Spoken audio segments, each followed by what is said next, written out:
के हिसाब से नेशनल क्राइम रिकॉर्ड ब्यूरो सरकार की एजेंसी है ना, गृह मंत्रालय। देखिए, उसमें महिलाओं के खिलाफ हिंसा अपराध में कौन सा राज्य नंबर 1 है भारत में? नाम बताइएगा प्लीज। देखिए, हाँ बिल्कुल, आप सुनेंगे तो बताऊंगा, और प्लीज आप बोलिएगा नहीं, एक सेकंड सुन लीजिए, जवाब ले लीजिएगा।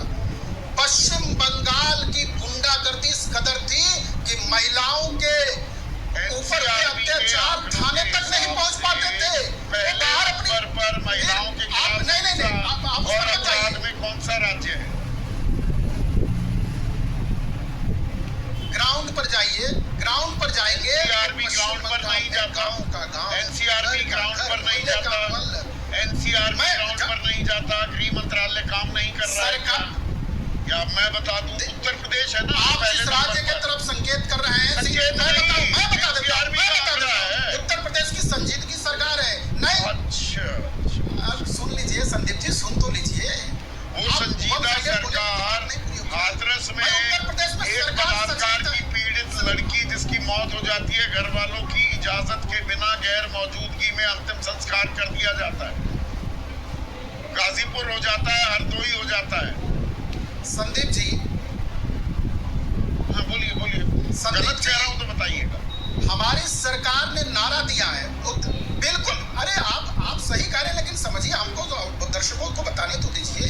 संदीप जी, उत्तर प्रदेश सरकार ने तय किया है कि महिलाओं से छेड़छाड़, महिलाओं के खिलाफ एक भी अपराधी कोई भी अपराध करता है तो उसकी सजा उसको तुरंत मिलती है, इसलिए वह आंकड़ा दर्ज हो जाता है। और पश्चिम बंगाल में महिलाओं के साथ बलात्कार, व्यभिचार, हत्या, अपराध हो रहा है और उसमें सरकार मिली हुई है, इसलिए वह दर्ज नहीं हो रहा है, वो आंकड़ा बाहर नहीं आ रहा है। ये अंतर है संदीप जी। और ये अंतर है या वो जो कहाँ पर, वो मैं भूल गया कौन सी जगह थी, वो दरोगा सीधा बंदूक तान रहा था महिला पर, उसके सीने पर, वो कौन सा उपचुनाव था मैं भूल गया, यही कहीं आसपास का ही था शायद। जहां कहाँ का था संदीप जी?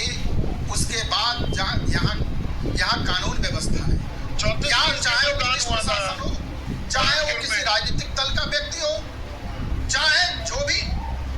संदीप जी, मैं उसी बात पर आता हूँ, उत्तर प्रदेश में न्याय की लाठी चलती है, न्याय का डंडा चलता है। अच्छा, न्याय का डंडा। यहाँ जाति धर्म भेदभाव के आधार पर नहीं चलता। यहाँ महिलाओं की रक्षा मतलब रामपुर में 80,000 मुसलमान हैं, समाजवादी पार्टी के उम्मीदवार को 47,000 वोट पड़ते हैं, और आप ये मुझे यकीन दिला रहे हैं कि बिल्कुल निष्पक्ष पारदर्शी चुनाव हुआ था।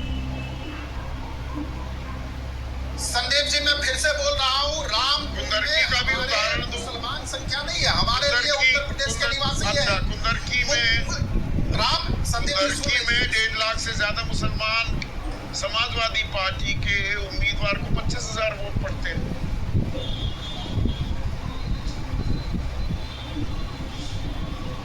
यही तो कह रहे हैं अखिलेश यादव कि प्रयोग किया, पहले यूपी में लागू कर दिया पश्चिम बंगाल। चहल का पीएम